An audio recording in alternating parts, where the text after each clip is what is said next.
bring you greetings from Dallas, Texas, where I am a part of a new worshiping community called The Gathering. And the premise of The Gathering is built around womanist, and it's womanist theology. And for those of you who might not be familiar with that, womanism is a term that was first coined by the literary author Alice Walker.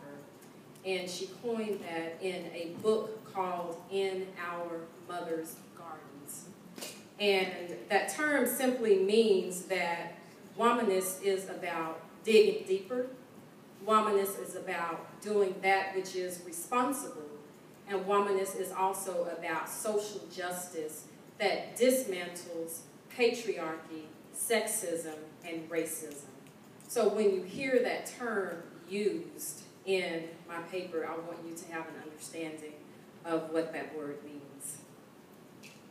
100 years ago, in the summer of 1917, some 10,000 African Americans marched in New York City in what has been called the Silent Parade Civil Rights March.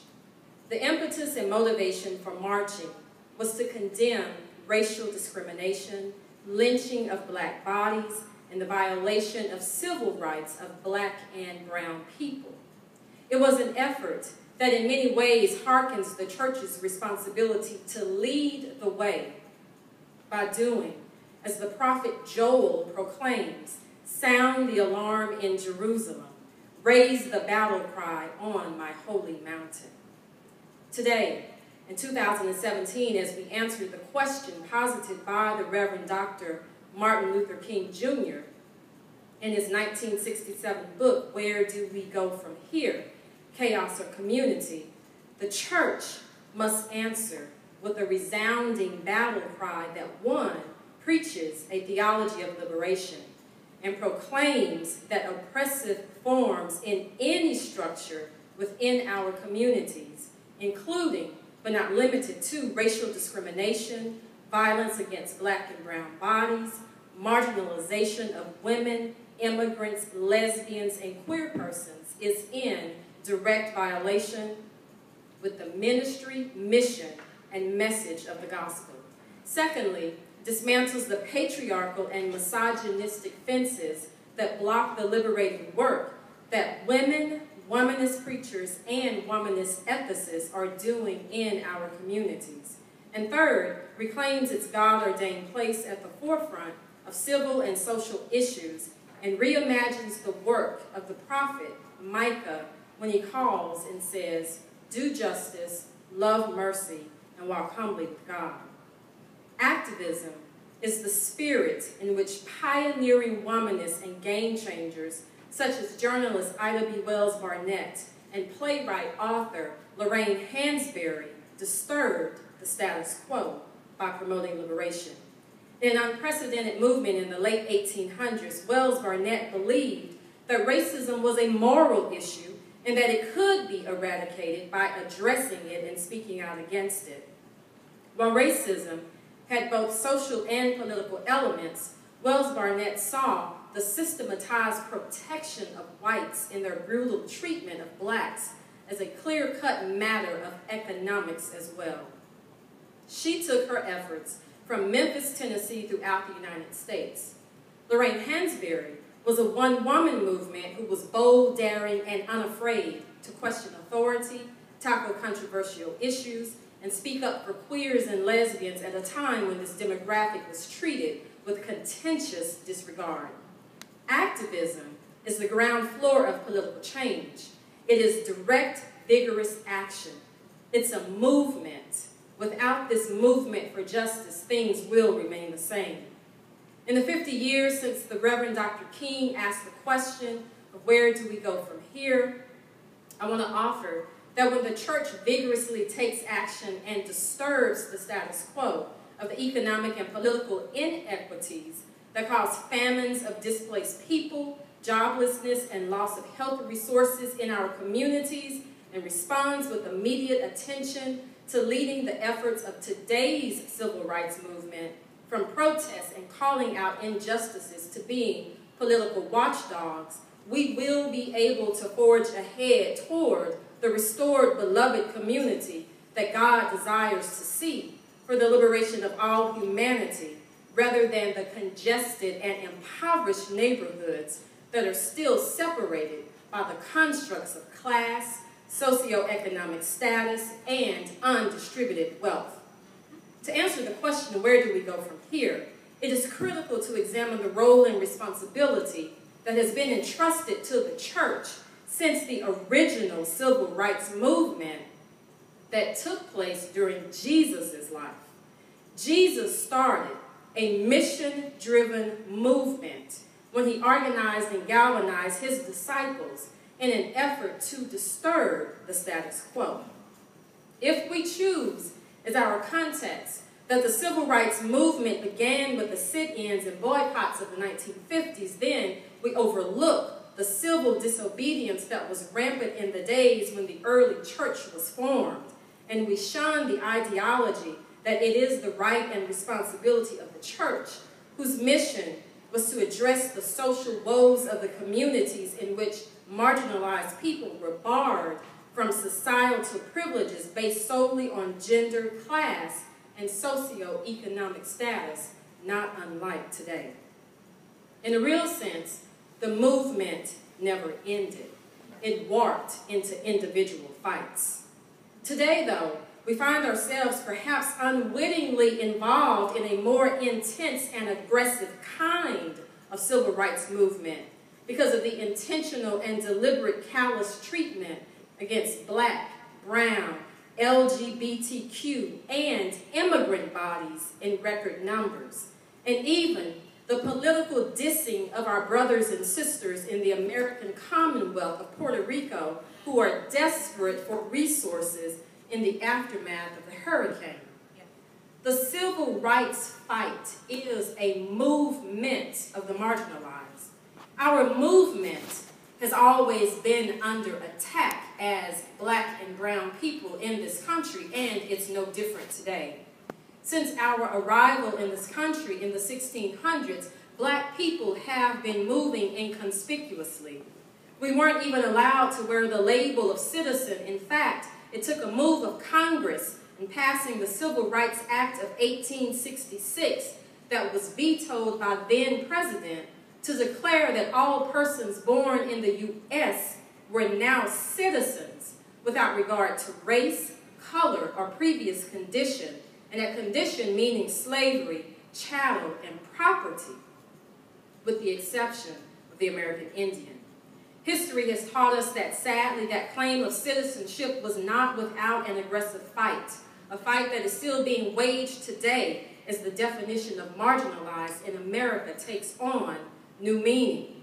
How dare we desire to live unviolated and untethered to the Jim Crow laws that sought to stifle our very movement, and the new Jim Crow today that is the prison pipeline that is actively recruiting African American males. Movement. It's always been about movement. Jesus moved through the synagogue and preached a message of liberation. The prophet Micah moved through the war-torn community of Judah and declared that we are called to do justice, walk humbly, and love mercy. Ida B. Wells Barnett, a prolific journalist and activist, moved through the South in the late 1800s till her death in 1931, penning stories and launching an anti-lynching campaign. Much of her work was planned and strategized out of the basement and meeting rooms of the AME church that shepherded her, supported her, and served as the home base. The role and responsibility of God's people, especially those who comprise the church, has always been about movement. Yet in the midst of one of the greatest crises that the world is in post-2016 U.S. presidential election, some would argue that the church seems to have stood still in its tracks, halted any movement, and instead, in many cases, has forgotten the call to lead the marches, protests, and fights for equality and equity. The so-called evangelical trumpeters are loudly and proudly blaring their trumpet and supporting the divisiveness that is being heralded by the person at the helm of this nation's administration, and doing so with provocation in the name of Jesus. And yet in some neighborhoods and barrios, there are justice-driven churches with leaders who are faithfully and fearlessly doing the work of reconciliation. The challenge then, in moving ahead, is when churches stop doing the pastoral anthropological work that is, in its very nature, requires being on the front lines and being a prophetic voice of change and a character witness to the maligning of the have-nots by the have-gots. Lack of clean water in the tiny southern Dallas County community of Sand Branch, an unincorporated area who can't get access to the water supply system of Dallas. Displaced residents and communities in every major city because of rising costs of living, low wages of employment, and the gentrification of these neighborhoods where upper middle class, mostly white people move in and leave nowhere for displaced Latina or black people other than new ghettos.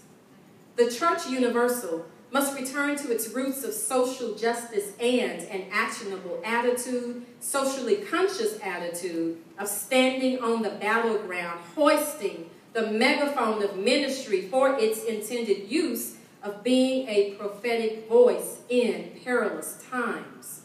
This requires being unafraid to disturb the status quo of the economic and social and political inequities that are mounting against the marginalized.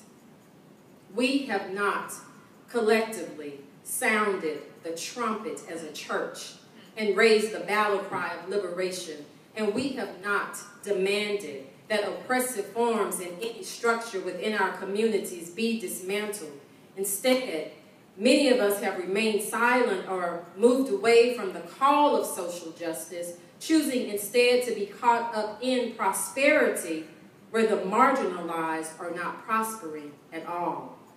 Rights of equality and equity are not rights that one group willingly hands over to another. They must be demanded. It was true in the 1800s, leading up to the Civil War, when the church joined forces with white abolitionists and fought against slavery.